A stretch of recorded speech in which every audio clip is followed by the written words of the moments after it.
This video will show the use of the tools in a chrome natural case, how to reduce the bone.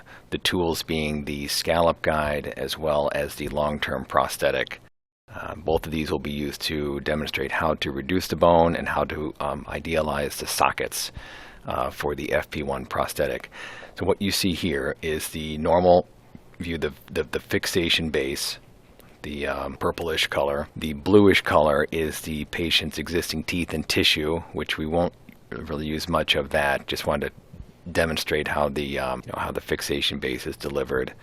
So we're going to turn off the teeth, and what remains is the CT scan, the gray, and then the aqua color, the greenish color here is the bone model, and that is the bone reduced model.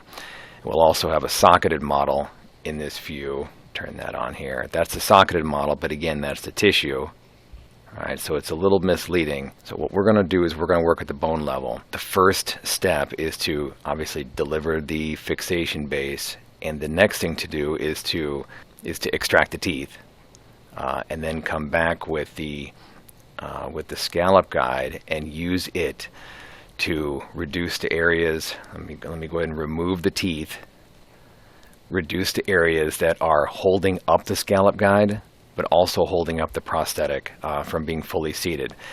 So this is now a full 360 around each socket. It used to be just a facial view for reducing the gingival zenith, and this can still be used for this purpose in some cases where there needs to be some adjustment on gingival zenith. Many cases don't need that at all. They just need the sockets enlarged to accept the prosthetic. So what we will do, you'll see in other videos, we will reduce this on the model, and so you'll see in the model where we marked in red of where you will reduce in the mouth.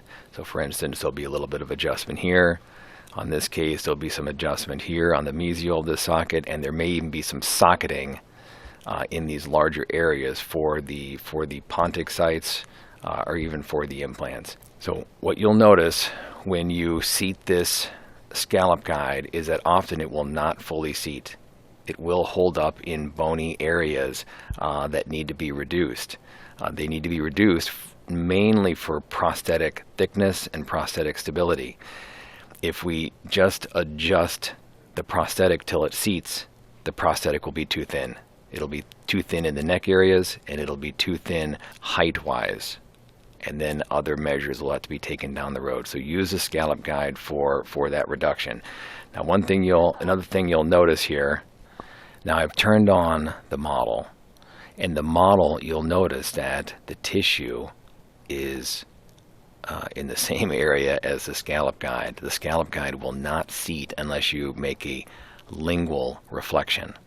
It doesn't have to be extensive like normal chrome guides where you have to expose all the bone reduction areas, but it does have to be reflected in order to seat this guide. So in order to seat it, there's tissue reflection, and there's also some bone reduction required to seat the guide. Okay, and here is the long-term prosthetic, and you'll also notice here that it intrudes into or overlaps with the bone in this area here in the pontic. That's an implant site. So these are implant sites. So perhaps once this tissue is removed, perhaps sometimes the surface of the bone is not rendered perfectly from a CT scan, and maybe this will seat.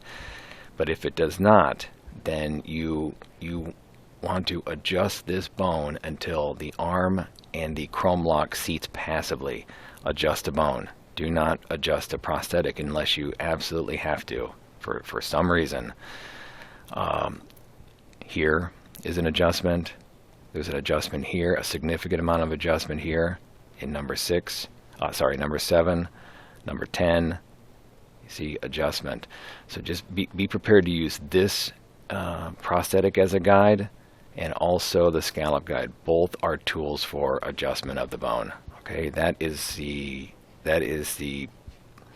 essence of bone reduction for a natural case.